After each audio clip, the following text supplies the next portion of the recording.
నమస్తే. సర్దార్ వల్లభాయ్ పటేల్ తర్వాత ప్రజలంతా సర్దార్ అని పిలుచుకునే తెగువ, తెగింపు, దమ్ము, ధైర్యం కలిగిన నేత. గాంధీ పిలుపుతో 10వ తరగతి పూర్తి కాకుండానే స్వతంత్ర ఉద్యమంలోకి పరుగులు పెట్టిన సమర యోధుడు. బ్రిటిష్ పాలకులను, జమీందారీ వర్గాలను గడగడలాడించిన ఘనుడు. 35 ఏళ్ల నిరంతరాయంగా చట్టసభకు ఎన్నికైన నిస్వార్థ నాయకుడు. శ్రీకాకుళం జిల్లా మారుమూల గ్రామమైన బారువలో పుట్టి భారతదేశం గర్వించదగ్గ నాయకునిగా ఎదిగిన వైనం, నీతి, నిజాయితీ ఆయన నైజం. బడుగు బలహీన వర్గాల ఆత్మబంధువు, రైతు బాంధవుడు ఆయనే సర్దార్ గౌతు లచ్చన్న. ఆగస్టు 16 లచ్చన్న జయంతిని రాష్ట్ర పండుగ నిర్వహించాలని కూటమి ప్రభుత్వం నిర్ణయించిన నేపథ్యంలో ఉద్యమాలకు, రాజకీయాలకు స్ఫూర్తిగా నిలిచిన పోరాట యోధునిపై క్యూటీవీ ప్రత్యేక కథనం.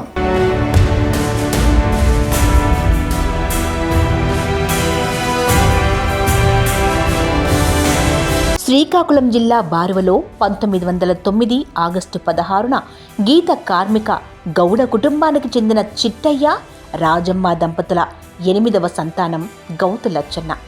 8వ తరగతి వరకు బారువలోనే విద్యాభ్యాసం చేసి మందస రాజావారి హైస్కూల్లో 9వ తరగతిలో చేరారు.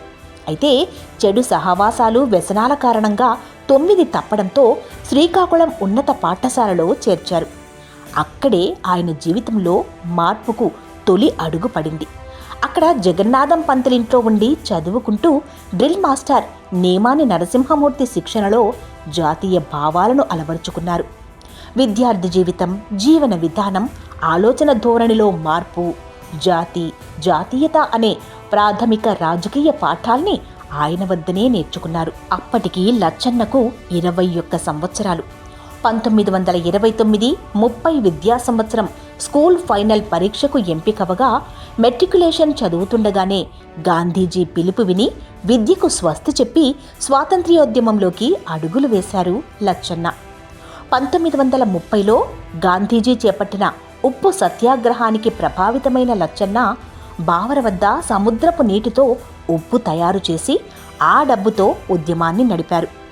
ఆ సమయంలోనే తొలిసారి ఆయనను అరెస్టు చేసి టెక్కలి, నరసన్నపేట సబ్ జైళ్లలో 40 రోజుల పాటు ఉంచారు. కోర్టు తీర్పుతో మరో 1 నెల రోజులు బరంపురం జైలు జీవితాన్ని గడిపారు. ఆ తర్వాత విదేశీ వస్తు బహిష్కరణోద్యమంలో పాల్గొన్న ఆయన తన విలువైన దుస్తులను కూడా తగులబెట్టి స్వాతంత్ర్య కాంక్షను రగిలించారు. 1932లో శాసనోల్లంఘన ఉద్యమంలో పాల్గొనడంతో ఆయనను బంధించి రాజమండ్రి జైల్లో 5 మాసాలుంచారు. 1938లో 29 సంవత్సరాల వయసులో రైతుల కష్టాలపై సిక్కోలు నుండి చెన్నపట్టణం వరకు 2400 కిలోమీటర్ల సుదీర్ఘ రైతు రక్షణ మహాపాదయాత్ర చేసిన రైతు బాంధవుడు లచ్చన్న. దాని ఫలితంగానే జమీందారీ, ఇనాం వ్యవస్థల రద్దు జరిగింది. ఇక 1942లో స్వాతంత్ర్యోద్యమంలో చివరిదైన క్విట్ ఇండియాలో పాల్గొన్న లచ్చన్నను ప్రభుత్వం అతి ప్రమాదకరమైన వ్యక్తిగా గుర్తించి ఆయనను పట్టించిన వారికి 10,000 రూపాయల బహుమతిని ప్రకటించింది. చివరకు ప్రభుత్వమే అతనిని బంధించి 3 ఏళ్లు జైల్లో ఉంచి 1945 అక్టోబరులో విడుదల చేసింది. నాటి నుండి ఆంధ్ర అగ్రనాయకులలో ఒకరైన లచ్చన్న 1947లో INTUC Indian National Trade Union Congress రాష్ట్ర శాఖ అధ్యక్షుడయ్యారు. ఆచార్య గోగినేని రంగాతో లచ్చన్న స్నేహం రాష్ట్రంలో ఓ నూతన శకమైతే లచ్చన్న జీవితంలో మార్పునకు అది 2వ అడుగు. రంగా స్థాపించిన రైతు విద్యాలయంలో తొలి జట్టు విద్యార్థులలో లచ్చన్న ఒకరు. ఆ విశ్వవిద్యాలయంలో పొందిన శిక్షణ భావి జీవితానికి ఎంతో ఉపకరించింది. జమీందారీ వ్యతిరేక పోరాటానికి నడుము బిగించేటట్టు చేసింది. లచ్చన్న అనేక కిసాన్ ఉద్యమాలు నడిపి ఆ రోజుల్లో జమీందారులకు పక్కల్లో బల్యంగా తయారయ్యారు. అఖిల భారత కాంగ్రెస్ మహాసభ, కిసాన్ మహాసభల్ని ఆంధ్రలోని పలాసలో జయప్రదం కావడానికి ప్రధాన కారకుడు లచ్చన్నే. దీంతో ఆయన పేరు, కార్యదీక్ష దేశమంతా తెలిసింది. లచ్చన్న ప్రజల పక్షపాతి, దూకుడు పోరాట తత్వమే ఆయన్ను సర్దార్ను చేసింది. 1950లో ఆచార్య గోగినేని రంగా కృషికార్ లోక్ పార్టీని స్థాపించినప్పుడు అందులో లచ్చన్న ప్రధాన పాత్ర పోషించారు. 1952లో సోంపేట నియోజకవర్గం నుండి మద్రాసు రాష్ట్ర శాసనసభకు ఎన్నికయ్యారు. 1953 అక్టోబర్ 1న ప్రత్యేక ఆంధ్ర రాష్ట్రం ఏర్పడింది. మద్రాసు ప్రభుత్వం నుంచి ఆంధ్రులకు రావాల్సిన ఆస్తుల విభజనను పరిశీలించడానికై ఏర్పడిన ఆంధ్ర సంఘంలో కాంగ్రెస్ నుంచి నీలం సంజీవరెడ్డి, ప్రజా పార్టీ నుంచి తెన్నేటి విశ్వనాథం, కృషికార్ లోక్ పార్టీ నుంచి లచ్చన్న సభ్యులు.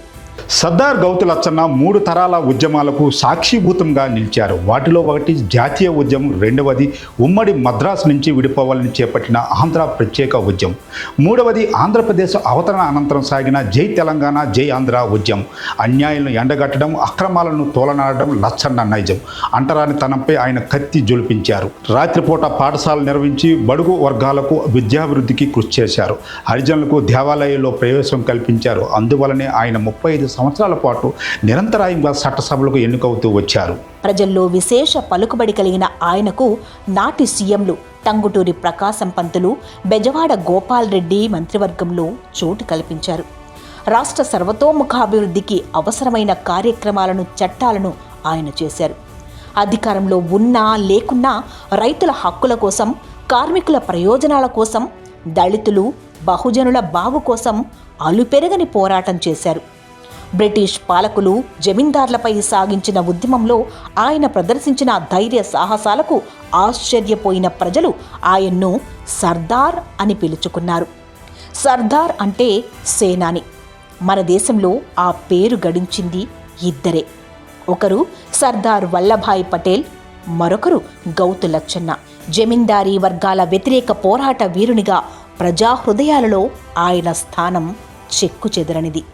అణగారిన వర్గాల ఆశాజ్యోతి అయిన గౌతు లచ్చన్న 2006 ఏప్రిల్ 19న కన్నుమూశారు.